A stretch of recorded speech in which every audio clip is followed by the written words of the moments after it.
London-based writer Josh Ireland is the author of 3 books and ghostwriter of 5 others. His latest is titled The Death of Trotsky, the true story of the plot to kill Stalin's greatest enemy. According to Josh Ireland, Trotsky led 2 revolutions and a civil war in Russia in the first half of the 20th century. Leon Trotsky died on August the 21st, 1940. The day before, in Trotsky's house near Mexico City, a man named Ramon Mercator sunk an ice axe into Trotsky's skull. He lived for 26 hours. Mercator, who had several names, was a Soviet agent and had befriended Trotsky. This was all the work of Stalin, Trotsky's archenemy. Josh Ireland's first sentence of Chapter 1 asks this question: when did Joseph Stalin decide to crush or destroy or kill Leon Trotsky? His book tells the complicated story. Question right out of the box: when did Joseph Stalin decide to crush or destroy or kill Leon Trotsky? What's the answer? I think that decision is difficult to place in time. But I think the thing you can be absolutely certain of is that there was an antipathy between the 2 men pretty much from probably since from the very moment they first met. You know, there was a lot that was incredibly similar about them. You know, they're 2 men who have very similar backgrounds. They're both born on the edges of the old Russian Empire. They both come from humble families, where the sorts of families that would never have normally been the springboard for people who would go on to hold, global power. So in that sense, their destinies are sort of knitted together. But at the same time, they were such different personalities. They had ambitions that clashed with each other. They had a sort of physical loathing for one another. And all of this is made extra sharp by the sort of environment they were in. They were part of a revolutionary group, which, as everyone knows, are always liable to internecine rivalries, personal antipathy. So Stalin was a big planner. He was a person who didn't say a great deal, but thought a lot and planned a lot. So it's absolutely possible that even on the very first day he met Trotsky, he was beginning to think about how he might get rid of him. Why did you want to do a book on Trotsky? Well, it was the thing that interested me was that I felt as if I'd always been interested in Russian history and Russia and that era, and what I knew about the assassination could be sort of boiled down to 2 or 3 quite small facts. I knew that it happened in Mexico. I knew that it happened in 1940, and I knew that the weapon that was used to kill Trotsky was an ice pick. But beyond that, I realized that I didn't know a great deal. I wanted to know how someone who had once been such a central figure in one of the big events of the 20th century, the Russian Revolution, had ended up as an exile thousands of miles away from his homeland. And I also wanted to know who was on the other side, who was the other man in the room. Because I think a lot of the other sort of great assassinations or murders in history, you kind of know both sides. You know that it was Brutus with a knife on the Ides of March. You know that it's Lee Harvey Oswald in Dallas, Texas. And I wanted to know who had killed Trotsky and what had driven him to that point. So I think that once I started asking those questions, and then you start following threads, and you realise that the answers are more interesting, and in some cases more surprising than you'd thought. So the sort of shape of the book begins to take form in your head. You start the book in the first chapter and first time describing each of 3 men I want you to help us with right now: Stalin, Trotsky, and Lenin. Did the 3 of them work together during the revolutionary time back in the 1917 area? Yeah, I mean, you can't really talk about their lives and their fates are all very much entwined. To sort of talk about the way that they interact is to sort of delve quite deeply into some of the sort of more obscure areas of sort of early 20th century revolutionary politics. But essentially, they were all would all go on to become members of what we now know as the Bolsheviks, who were socialist revolutionaries who were completely committed to overturning the established order, which in Russia meant the Romanovs, who had been czars of Russia for 5 centuries. Lenin was the leader of the Bolsheviks, but for a long time, up until 1917, Trotsky had actually been part of a smaller antagonistic group within the socialist revolutionaries called the Mensheviks. And what pushed the two groups apart is one of those sort of slightly obscure technical points that isn't particularly interesting anymore.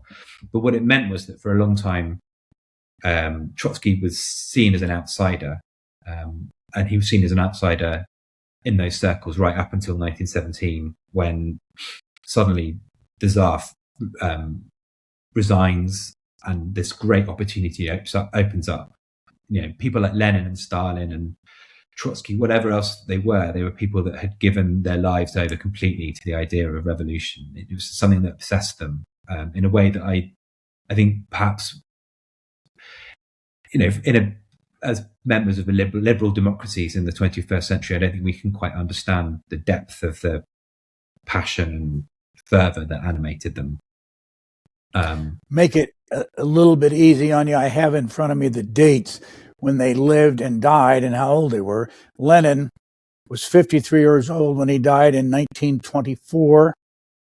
Trotsky, and you, of course, deal with this in the book, was 60 years old when he died in 1940. And Stalin was 74 when he died in 1953. Would you describe as best you can, and it's in your book, these three men and what they were like? Well, so Lenin is this very severe, forbidding, a former lawyer who was also an incredibly gifted revolutionary organizer. He was the person that he sort of, his central thesis was that what you needed to effect a revolution was a small cadre of elite revolutionaries who could seize power and then take control of the whole country that they were creating the revolution in. He was, like all of the Bolsheviks, he was ruthless in his desire to seize and then hold on to power. He created, along with all the other Bolsheviks, but he was at its heart the apparatus of control over that country. He was the person who understood that terror was an essential part of government, at least as they understood it. Stalin was was from Georgia, which at the time was part of the Russian Empire. And this is one of the ways in which Stalin and Trotsky's lives are in some ways very similar. Both of them are from the sort of edges of empire. So in Trotsky's case, he was from Ukraine. Both of them were from illiterate families. Both of them were bright, gifted students. Stalin was initially seemed set for a career as in the Russian Orthodox Church. Trotsky was a sort of star pupil at his schools. I mean, he was always incredibly clever, probably far too clever for his own good. But what dragged them all from the various corners of the empire was this passionate desire to create a socialist revolution. Stalin was perhaps more outwardly was more straightforward than Trotsky. He was a sort of slow-moving, short, slightly awkward figure who rarely spoke. He was essential to early on before the revolution. He sort of helped support a lot of what the Bolsheviks were doing by effectively acting as a gangster. Whereas Trotsky was a lot more refined, a lot more cosmopolitan. Whereas Stalin spent a lot of the exile that was a sort of rite of passage for most Russian revolutionaries during this era in Siberia. Trotsky was in Austria, he was in Vienna, he was in London, he was in Paris, he was in Madrid. He was much more a creature of the sort of a more sophisticated creature of that sort of what we of the Edwardian era. He was a great reader, a great thinker. He engaged with other ideas outside Marxism.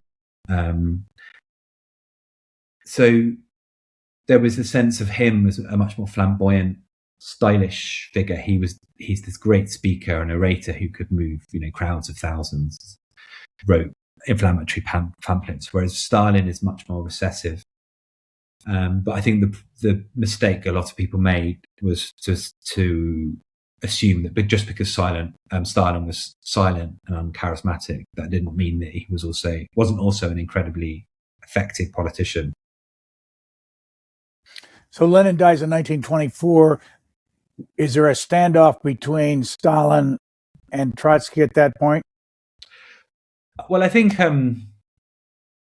in a real sense, I think the standoff had begun long before then. I think both of them understood that at some point, Lenin, whose health wasn't great anyway, before he was shot by there was a failed assassination attempt on him, which weakened him further. So I think they both knew that it was a matter of time before Lenin would die. And at that point, there would be a space for one of them to become leader of what would then become the Soviet Union. But I think the problem that Trotsky had was that he thought it was sufficient to be a clever, interesting speaker, whereas what Stalin understood, which was maybe a sort of insight that showed how sophisticated relatively his thinking was to Trotsky, was that power lay in the bureaucracy. It lay in the ability, in patronage, and the ability to influence appointments in the Politburo or in the provinces. There is this sort of strange thing about Stalin that, although we remember him as being one of the sort of great villains, a sort of murderous psychopath, he was also incredibly adept at managing people. He remembered people's birthdays. He bought people presents, whereas Trotsky was always dismissive of other human beings because mostly he thought they weren't as clever as him. So although when Lenin dies, Trotsky is by far the most popular seeming and certainly the most the best known figure outside Russia, Stalin is already much better placed to grab power and to hold on to it. He can play other members of the Politburo off against Trotsky. He can build alliances against Trotsky. So, when the starting gun goes, the rules are already fixed in Stalin's favor. The referee's already been bought. Trotsky never really stood a chance. How did Stalin get rid of Trotsky directly? Well, I think he began by, I think Stalin, to begin with, was sort of anxious about the fact that, against moving directly against Trotsky, because he understood that Trotsky's reputation was such that if Stalin was to take him out instantly, then it would reflect very badly, almost maybe catastrophically, on Stalin. So what he did was he very cleverly undermined Trotsky, both within the Soviet government, but also publicly.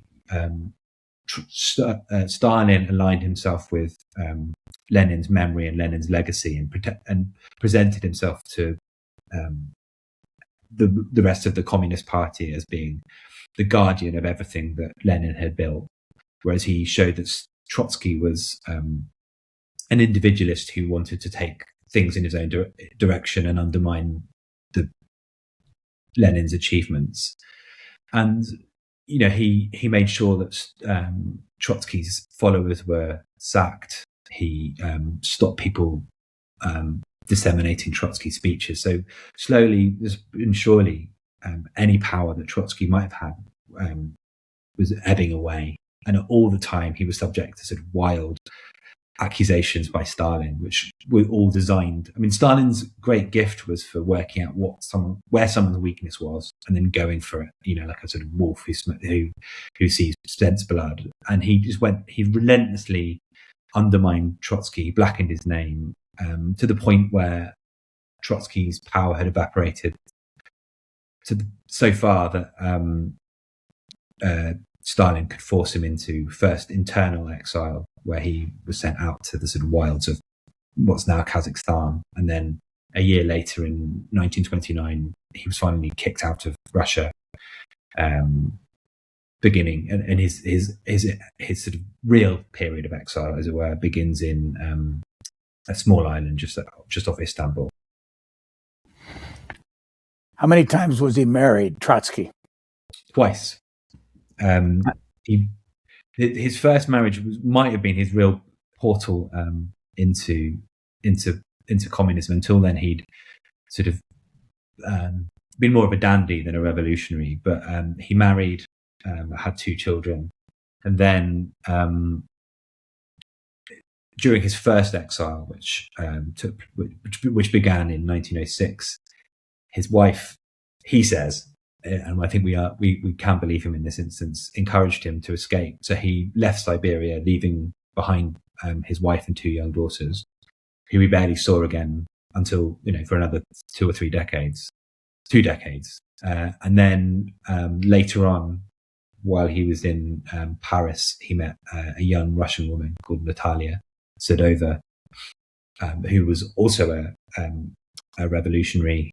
And they fell in love. And although they never formally married, they had 2 boys of their own. What happened to those 4 kids? I think that this is one of the sort of saddest strands, well, as far as I was concerned, in the story, and that all of them died before Trotsky.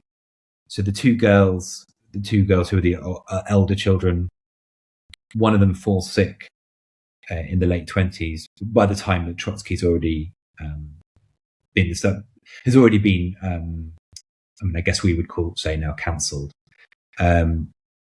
So when she contracted, I think it was diphtheria, there wasn't a single doctor who was brave and who was willing to treat her. They were afraid of what the consequences that might stem from that.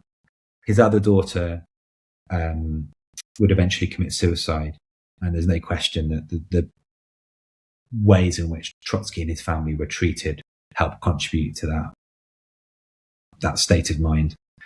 Then of his 2 sons with Natalia, the younger son, Sergei, who had always done everything he could to stay away from politics. He was a mathematician and a research scientist. He was arrested and disappeared into the gulags. Trotsky and his wife spent years wondering what happened to him, and only belatedly discovered that he'd been killed. And then their final son, the eldest son, Lev, he was for a long time Trotsky's right-hand man. He kept the sort of exile Trotsky organization going, but he was watched constantly by the Russians, by the Russian secret police. He was constantly short of money. He was worked to the bone and increasingly ill. And then in 1938, he had to go to hospital for exploratory surgery on his stomach. Where was he living? Pardon? Where was he living? He was in Paris, which is where quite a lot of sort of people who were fleeing the Soviet Union had ended up. He was taken to hospital, and it seemed as if the doctors had been able to save him. And then 2 days later, he was found wandering the corridor, seemingly insane. And a day later, that he died. And although there's no clear evidence that he was poisoned, it's telling that the person he thought was his best friend was actually an NKVD spy himself. So I think it's at least plausible that he was killed by the Stalin's orders. The only reason that he might have been kept alive was that the organization had been so thoroughly penetrated by the NKVD and Stalin's spies that he might have been more used to them alive than dead. How did Trotsky and his wife get to Mexico City? Well, after they left Istanbul, they spent another 4 or 5 years sort of bouncing around Europe. There were very few governments that were willing to harbour someone that was still seen as being, one of the most dangerous revolutionaries on the planet. But eventually, Mexico, which was governed by a sympathetic president, Cardenas, and also provided a home. And this was also aided by Diego Rivera, the great muralist, and his wife, Frida Kahlo, who helped petition for Trotsky to be given asylum in Mexico. And then when they arrived in Mexico City, they were put up. Trotsky and his family, Trotsky and his wife and their entourage were put up in what had been Frida Kahlo's childhood home, this beautiful blue house. And it promptly, almost within weeks of arrival, Kahlo and Trotsky had begun an affair, which wasn't actually the reason why Trotsky ended up moving out of that house, but it kind of helped improve relationships between him and Rivera. So you're saying that Diego Rivera and his wife, Frida Kahlo, took them into their house called the Blue House, and that while Trotsky and his wife lived there, Trotsky had an affair with Frida Kahlo. Yes, yeah, it was one of the sort of big surprises for me in this story, and I'm sure for everyone else involved. I mean, I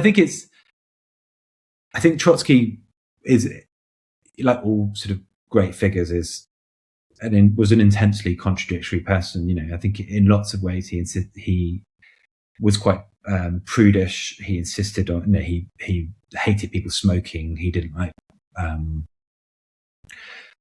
any men swearing in front of women and children. But I think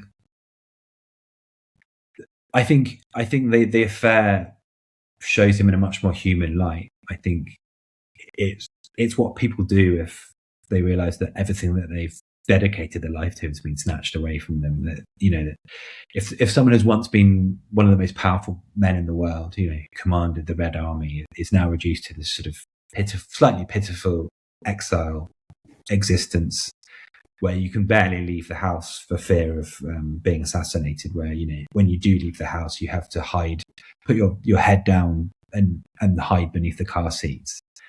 I think it was a way of relieving boredom, of doing something exciting, of feeling important, and also Frida Kahlo was an incredibly attractive, seductive person. I mean, but it's a sort of strange incident towards the end of his life. I was telling someone that I was reading your book and talking about Trotsky, and he said, I just got back from Mexico City, and I went to both the Trotsky Museum and the Frida Kahlo Diego Rivera Museum. Have you been to either one? Yeah, I've been to the Trotsky Museum, and I tried to go to the Frida Kahlo one, but I hadn't planned my visit properly. But the Trotsky Museum is fantastic. So after he left Frida Kahlo's home, they moved to a home maybe just 2 or 3 blocks away from it. And basically its chief attraction for them was that it already had, it was like a kind of compound, so it already had quite high walls. And the museum as it is now has preserved the home as it was pretty much the day that Trotsky was killed. And on one level, it's an incredibly beautiful space because it's simply but vividly decorated. You get the sense of people with taste having made a home there, and the 4 walls surround this beautiful oasis where there's plants, and where in Trotsky's time he kept rabbits and chickens. But you were also really struck by the fact that it is like a fortress. It's not a home. There are guard towers on each corner of the walls. You can see bullet holes from an attack on Trotsky which took place in the spring of 1940. There's a guardhouse It's small. It's an incredibly circumscribed existence to somebody who, Russia's this enormous territory, and it's the biggest country in the world. There had been a time when he could move freely through anywhere. He'd been this sort of citizen of the world, and now he's barely a citizen of any country at all. Just at this sort of 100 square meters. You said he had 12 bodyguards? I think he had different number of bodyguards at different times. They were called bodyguards, but really they were sort of a fairly motley assembly of the only people in the world who were still willing to protect Trotsky. Lots of them were former college kids or trade unionists. None of them were the sorts of people that would usually be in that sort of situation. They weren't trained to use guns. They made lots of mistakes, but they were committed to Trotsky, and they were committed to this sort of lonely existence alongside him. And I think the tragedy for them is that they weren't able to protect him. Who was Ramon and his mother? So Ramon Mercator is, I guess this is the answer to one of the other questions I had when I first started writing the book. Who is the person that killed Trotsky, and how did he get into that small room with him? And why was he there that day holding an ice axe? And I think in his own way, Ramon and his mother Caridad are just as emblematic as Trotsky is in terms of stories of what happened in the middle of the 20th century, what ideology forced people to do. But they are from a very different background. They're rich, bourgeois, almost aristocratic Spaniards from a family in Barcelona that suddenly found that they'd lost all its wealth.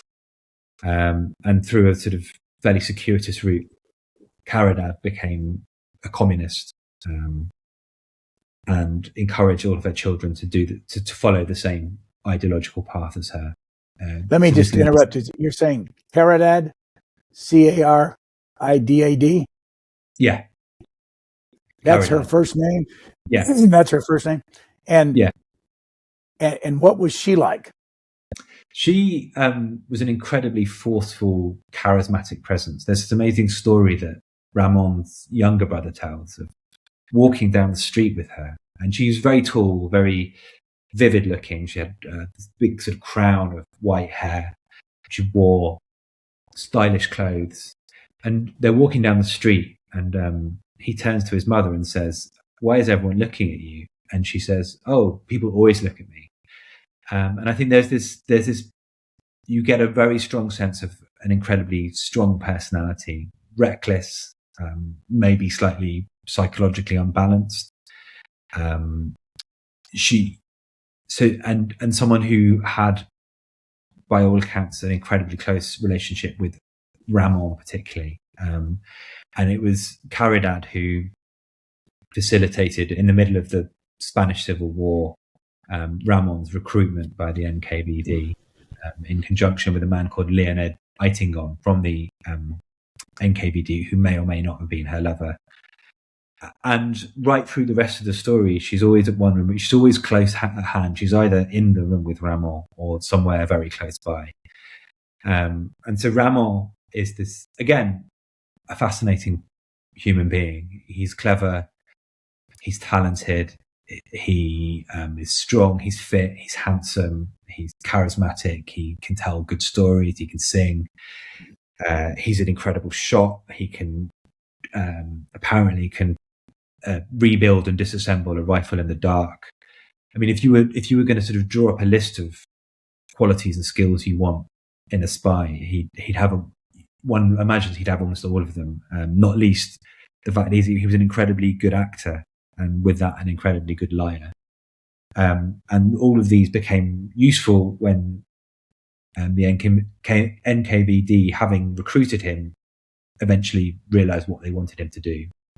And the first, to begin with, their intention wasn't that he would assassinate Trotsky. All they wanted him to do was to seduce a young American Trotskyist called Sylvia Agaloff, who was due to travel to Paris in the summer of 1938.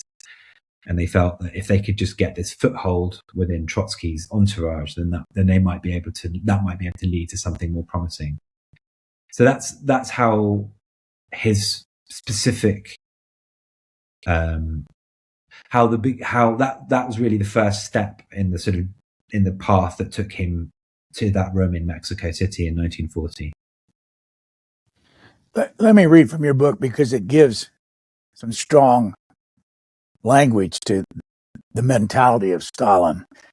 And you write, he loathed the way they talking about the intelligentsia, the jokes they told. He loathed emigre life, foreign countries, the intelligentsia, all the things that Trotsky embodied. The two men felt an immediate and almost physical revulsion for each other. Stalin hated Trotsky's delicately balanced pince-nez and sweep of dark, glossy hair, his self-confidence, eloquence, and authority. Trotsky was repulsed by the Georgian's pockmarked face, his coarse manners, his provincialism. So, with that as a background, what years did Trotsky live in Mexico City, or the suburb there? How many years? He was there from beginning of 1937 until the summer of 1940, so just over 3 years. I want to jump to, there's a lot more to talk about, of course, but I want to jump to May 24th, 1940. He died in August, but in May 24th, 1940, there's quite a story, and I think the title of your chapter is 200 Bullets. So this is one of the weird things about this story, is that Mexican muralists play a sort of bigger role than I think anyone would anticipate. The first one is Diego Rivera, who brought Trotsky to Mexico in the first place, or helped bring him there. The second is a sometime friend and now antagonist of Rivera, called David Alvaro Siqueiros, again another muralist, and also a committed Stalinist. And so for the first concerted attack on Trotsky once he was in Mexico, Siqueiros, along with a group of his followers and a couple of NKVD agents, were tasked with storming Trotsky's compound. And that job was facilitated by the fact that one of Trotsky's guards, a young man from America, was also a Stalinist. And he'd been persuaded that when he was on guard that night, he would leave the door open. He would let the Siqueiros and his gang through the door. Into the house. Into the house. Yeah. So before you do that, I need to ask you this: what is or was the NKVD? So the NKVD was the Russian secret police in the Soviet Union, or at least it was one incarnation of it. We perhaps know it best by its post-war iteration, the KGB. But it was set up in 1917 as the Cheka. I think one of the strands of the story that I think is most significant is that violence and oppression, and political violence specifically, was always an integral part of the Soviet political project. You know, that it relied on having a strong secret police that could eliminate opponents and inspire terror in the sort of population at large.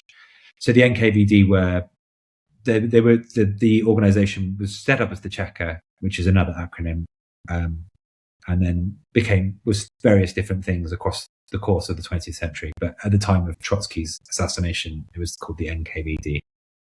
So on the 24th of May, 1940, it's the middle of the night. It's the middle of the night. So Siqueiros and his men get together. They're all wearing costumes. They're wearing disguise. They're disguised as Mexican police and Mexican soldiers. Quite a few of them are drunk, so there's a sort of festive air to the whole thing. And they set off with rifles, bombs, and ladders to go and storm the compound. They're let in and divide into three groups. and almost instantly, one of the groups finds their way to Trotsky's bedroom, where he's dead asleep, because he's been taking sleeping pills with his wife Natalia. Natalia is awake though, alerts Trotsky, and they dive underneath the bed, and which is just in time for them, because suddenly there's a volley of fire, and across the whole compound they can hear bullets firing, they can hear screams, they can hear glass shattering. And then maybe 2 or 3 minutes later, the men that had come into the compound escape again, convinced that they've done the job they've come to do. How many men? I think it was about 20, 25. I think the thing is that they didn't really know what they were doing. They didn't. I think this was a case of they'd hired people who were willing to do the job, but not necessarily people who were qualified to do it. I mean, if you want to assassinate someone, I don't think you necessarily choose a muralist to lead that assault. So, in fact, although 200 bullets were fired, there was, I think, the only person who was even slightly injured was Trotsky's grandson, who was living with him by that point, who had a very small scratch on his leg. It's an astonishing escape. I mean, so astonishing that the Mexican police were suspicious and actually thought that Trotsky might have staged it himself, which Stalin's sort of propagandists instantly seized on that and began to suggest that was exactly what had happened. But yeah, it's sort of unbelievable that anyone walked out alive, but no one did. No one was killed. No one was injured. When you were at the Trotsky house in Mexico City, are the bullet holes still in the wall? They are. Yeah. I mean, it's. I think so. They're all there. Yeah. Go back to the Diego Rivera, Frida Kahlo. I mean, those are two names that are known in this country. There's been movies and books written about them. They've written books, but you go into some detail about their lives. What were the two of them like together? What happened to them in their lives? Well, I think it's interesting to sort of meet them at this moment in their lives, because I think now the artist, of the two of them, Frida Kahlo is much the most famous. But then I think Diego Rivera was one of the most significant artistic figures in the world. He kind of helped invent this incredible new artistic form, which sort of melded, 18th century painting like Goya, painters like Goya, with traditional Aztec forms, and it was always had a very strong political message, and they're amazing works of art. And Diego Rivera himself was this incredibly combustible, strange, eccentric figure, and he's just huge, has a face like a fish, completely obsessed by painting and women. And by contrast, Frida Kahlo was, I think, his third wife, was much smaller, much more fragile. She'd had this terrible accident earlier on where she'd been in a tram accident, which had sort of impaled her and left her in constant pain. At what age? Do you remember? I think she was in her 20s when that happened, early 20s. And it meant she led a life where she was almost constantly in pain, and had the sort of tragedy in that she was desperate to have children, but the injuries she sustained meant that was never possible. But she sort of responded to that by living as much as she could with incredible sort of joie de vivre, a sort of incredible vividness, and creating incredible art. But their relationship was tempestuous. Diego was serially unfaithful, even with Frida's own sister. And although he sort of insisted on, he had a sort of hypocritical double standards in that he threatened to shoot anyone that slept with Frida Kahlo, but felt able to sort of reserve the right to sleep with whoever he wished. But I mean, Kahlo's relationship with Trotsky can partly be understood as a sort of attempt to take revenge on Rivera. after he'd had an affair with her own sister. So I think they were an amazing couple. There's this great thing about Rivera in that he was a fabulist. He claimed to have been part of the Russian Revolution. He said that that Pancho Villa, the Mexican leader, was actually the true father of Erwin Rommel. He would tell anyone he listened what the taste of human flesh was like. And in fact, he had two biographies written about him during this period, both by the same person, because the author realized that he'd been told so many lies in the first edition that he had to completely rewrite it for the second. So although initially Trotsky and Rivera, I think, were sort of refreshed by the differences in their own personalities and had a shared purpose, because both of them were avowed. Rivera claimed to be a Trotskyist at the time. Trotsky was much more punctilious, much more austere, much more insistent on behaving responsibly and correctly. So I don't think it was ever really a surprise that he and Trotsky would fall out when they did. How did Trotsky get money when he lived in Mexico City?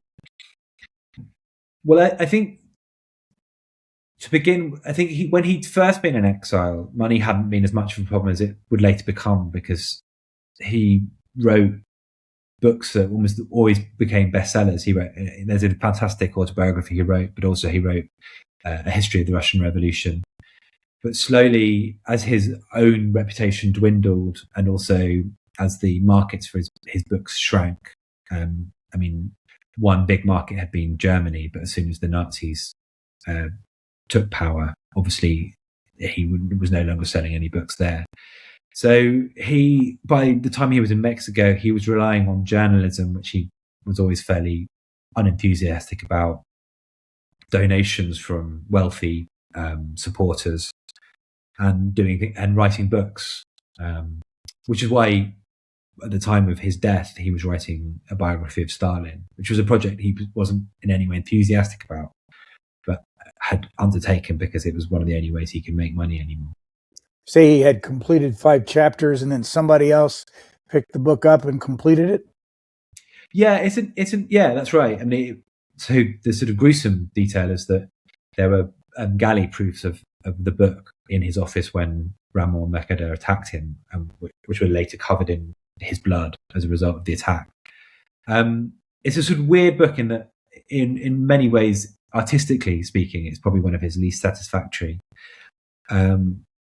But when it was published after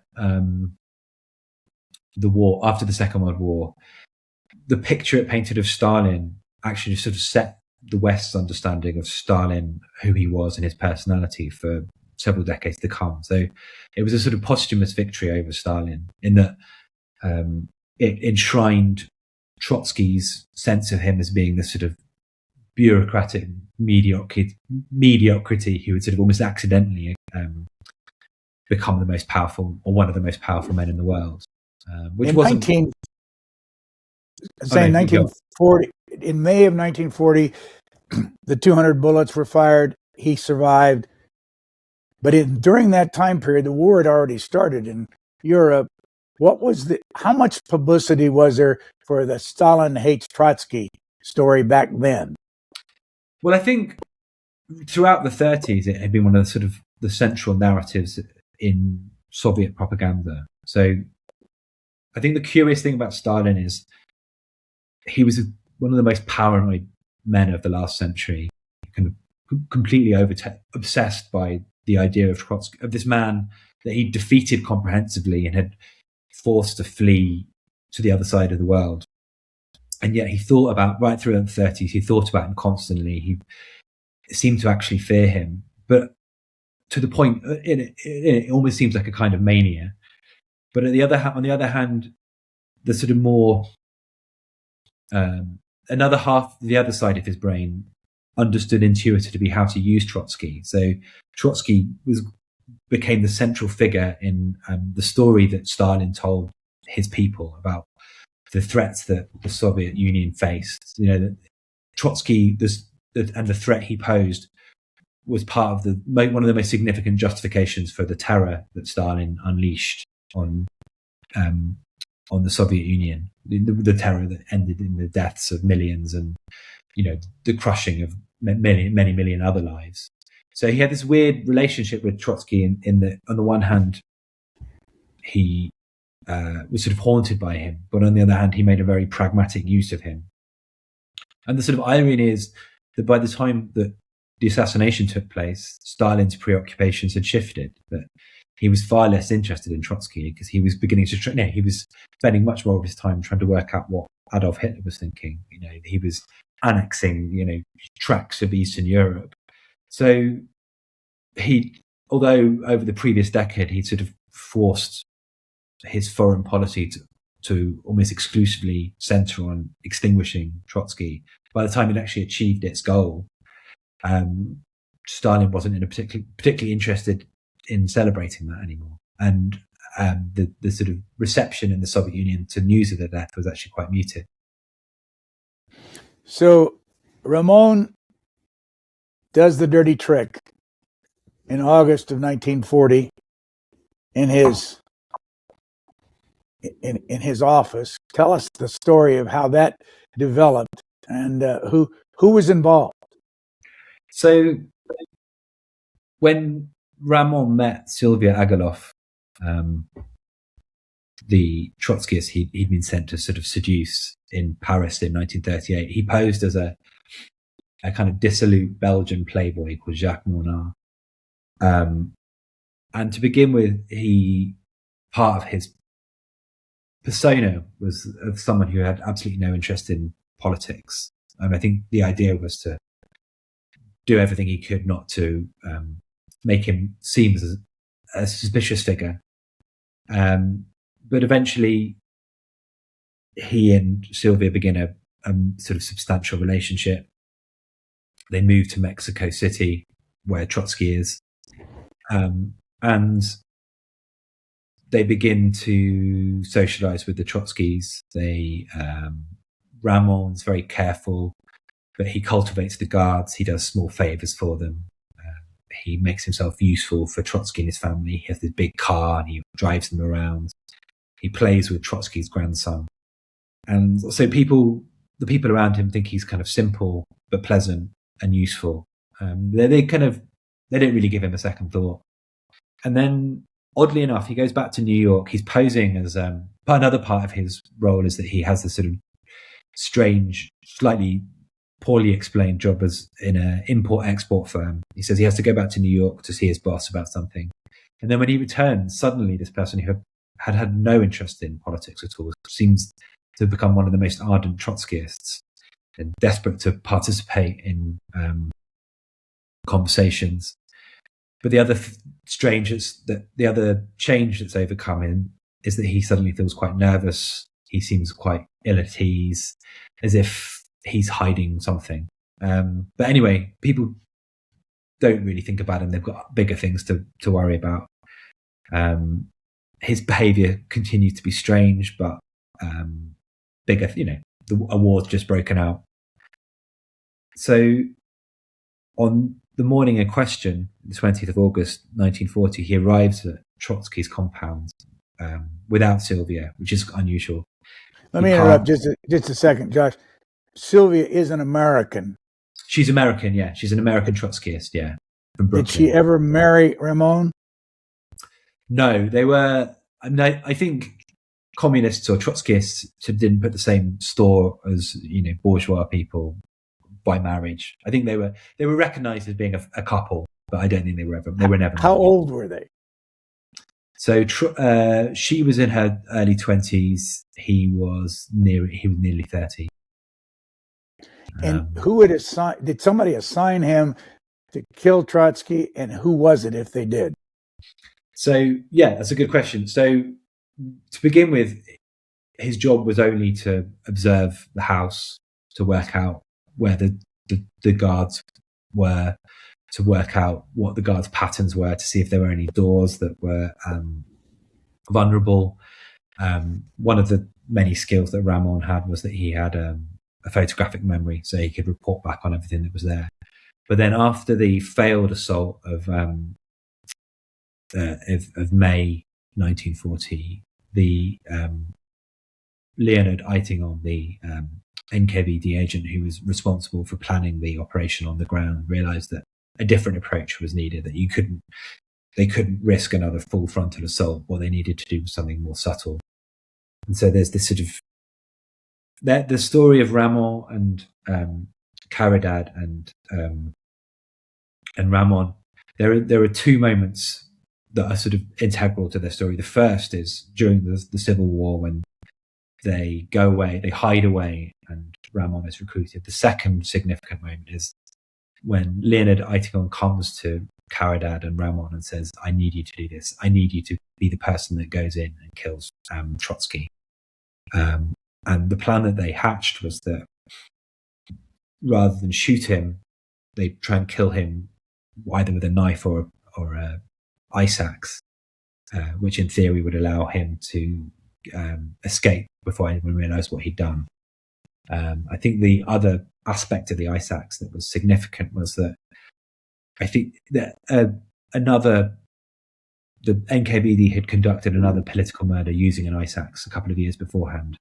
And I think it was the appeal for them was precisely its brutality, that it wasn't a clean, clinical method of killing someone. It was violent, it was visceral.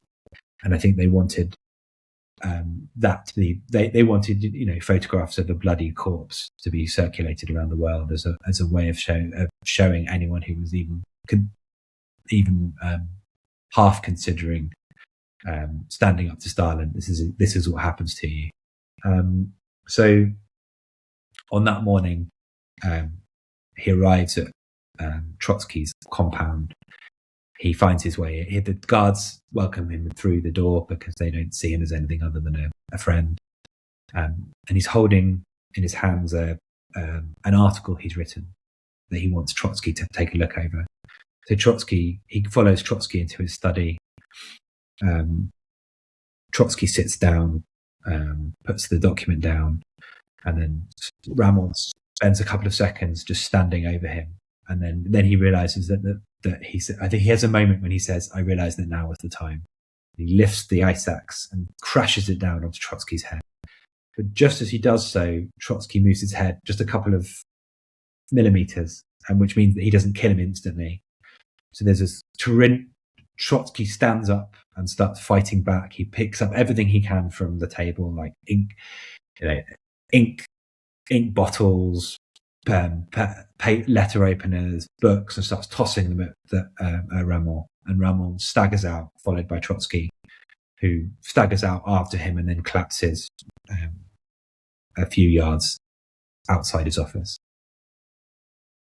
Where does Ramon go? So Ramon doesn't get very far. Trotsky's guards hear this unearthly scream and realize instantly that something terrible has happened. So they rush down to try and protect him. They realize that there's not a great deal they can do for Trotsky. So they grab Ramon and start sort of beating him to a pulp, trying to force him to confess to who he is and what he's done. But he refuses. He just says that he just has this sort of garbled story about how the NKVD had made him do it. They said, they've got my mother. They've got my mother. He keeps on screaming. But once he's then led away to prison, he sort of regains his composure, and for the next 20 years, he holds on to his cover story, which is that he is just Jacques Monard, a Belgian playboy who decided that Trotsky needed to be punished for the plots he was fomenting against the Soviet Union. How long was he in prison? For 2 decades. Oh, he was. How about go back to Trotsky? What happened to him? He's out of his office in the hallway somewhere, and it collapses. Yeah, there's a sort of 7-inch, or I think it's a 7-inch wound in his skull, and he begins to speak very faintly. He's trying to sort of. He'd always been a very commanding presence. He'd been accustomed to everyone doing what he told him to. he told them to do, and he's still trying to organize things, even as his sort of life is ebbing away. He tries to talk to his wife, he tries to talk to his confidants, but eventually they take him to hospital. They're sort of fairly futile attempts to save him, and then the next day he finally dies. You say in the book, I mean, these are odd things, but you say in the book that his archives are at Harvard? Yeah. Did he sell them to Harvard? Well, yeah. So that's the other source of that was his other source of income, which was selling his archives. And yeah, Harvard were one of the places he sold them to. You also say that Stalin was captivated by Machiavelli. Well, I think that there are these Stalins. There are two sides to Stalin. There's this shifty, obsessive, paranoid side. This person who is always looking over his shoulder, who is terrified that someone's coming for him.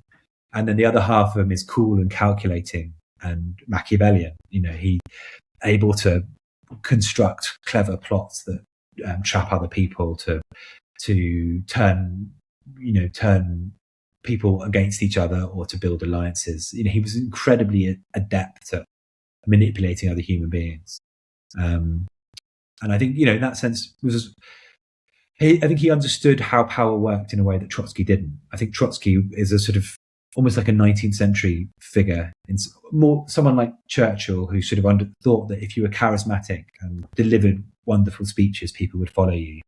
Whereas I think Trotsky understood much more deeply that power was in small rooms, power was in bits of paper, power was in organization. You say that he lost his 4 children before he died. Whatever happened to his first wife?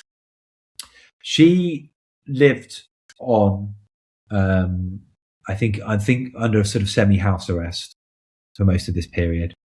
And then his second wife, Natalia Sedova, she lived for perhaps another 20 years, and I think never quite recovered from the loss of Leon Trotsky. What happened after he died? What kind of a story was it in the world? I think it was a much smaller story than had it happened 5 years or even 3 years beforehand. I think, it's August 1940, so Hitler and Stalin are sort of ripping up the whole of Europe. There is so much going on that Trotsky's death is a footnote, just as he, by that point, felt like a footnote, I think. There's a man named H. Keith Melton. Have you ever heard this story? No. He's a collector of spy information around the world. And at one time, he was the largest McDonald's franchise owner. But that, as you probably know, that ice axe is here in Washington at the Spy Museum. Yeah. Do you know the story behind how it got there? No, do tell me. Well, it fascinates me that it got there in the first place, but supposedly the Mexico City police found it, took it, kept it, and they put it in some kind of a museum. I may not have this exactly right, but they eventually gave it to a retired Mexico City policeman as a gift as he retired. He gave it to his daughter, and his daughter put it under her bed for 40 years. That's extraordinary. And then Mr. Melton came along and made 3 different trips down to Mexico City, and eventually, I assume, purchased it and then put it in. He's been all involved in the Spy Museum here. But if you go to the Spy Museum in Washington, it's right there on the wall. Yeah, I'd love to. I don't know if you can say that you want to go, that you're excited about seeing a murder weapon, but I'd be intrigued to see it in the flesh. Yeah. So you wrote this down from your book. You said that Trotsky, and this is in the weeds, but I think in order to put it in perspective, I need to read this. That Trotsky writes, he says he's going to die, and you tell us he expects to die because of Stalin. But he says he's going to die, 1, a proletarian revolutionist, 2, a Marxist, 3, a dialectical materialist, 4, an irreconcilable atheist, and 5, my faith in communism, future of mankind, is firmer today than it has been in the days of my youth. Is there any difference between what he believed and what Stalin believed? I mean, I think there were sort of reasonably, there were occasionally you could put, there were doctrinal differences between them, but fundamentally the difference between them was more about personality than it was politics. Trotsky wasn't killed because he had a different sense of how revolution should or shouldn't be exported to the rest of the world from Russia. Trotsky was killed because he was seen by Stalin as being a threat to his own position. I think fundamentally, and I think there is a sort of misconception among some people that had Trotsky sort of prevailed in 1924 after Lenin died, that the Soviet Union would have been a very different place to the one that Stalin created, that, would have had a sort of communism with a human face. But the truth is that Trotsky was just as ruthless as Stalin, just as willing to do anything that was required to achieve this, to build the paradise that they believed they were building. It wasn't politics that killed Trotsky, it was personality. Where are you talking to us from right now? London, England. Where did you grow up? Norfolk, which is a sort of agricultural bit on the east coast of England. When did you get into writing? About a decade ago. So I'd previously worked as an editor at publishing houses. So it was a sort of smooth transition from one thing to the next. In this book, The Death of Trotsky, what did you rely on the most in order to be able to tell the story? Mostly secondary sources. This is the sort of book where there's an incredible or there's already an existing architecture of scholarship about it. Brilliant writers, whether that's Robert Conquest or Simon Sebag Montefiore or Orlando Figes. But also there's a huge amount of documentary evidence in Mexico City itself. In fact, it's housed in the same, what used to be the prison that Ramon Mercator spent 20 years of his life in, is now their archive. So I spent time there. And the regret I have is that I knew that it was always going to be difficult to go to Russia and use any archival sources there. But it became even more difficult after 2022 and the invasion of Ukraine. But I think, that's the thing that has transformed everyone's understanding of the assassination of Trotsky, with the sort of trove of documents that became available after 1990. There was this sort of brief window where there was a certain amount of openness, and that's now gone, probably forever. How long did you work on this book? 3 years. And if you were going to give somebody this book, or sell it, either way, but if you were going to hand this book to somebody that you knew, what would you tell them they're going to get out of it? What do you want people to get out of the book? I wanted to write, as much as possible, a historical thriller that also told them what I think is one of the great untold stories of the 20th century. The name of the book is The Death of Trotsky, the true story of the plot to kill Stalin's greatest enemy. And our guest is London-based Josh Ireland. We thank you very much. Thank you very much. Thank you for having me on. Thanks for tuning into this week's Booknotes Plus podcast. If you have a moment, please consider rating and reviewing us wherever you listen to podcasts. Your feedback will help others discover the program. And don't forget to share this episode with friends and family. For the latest on new episodes, schedule updates, and more, Follow us on X at C-SPAN Radio.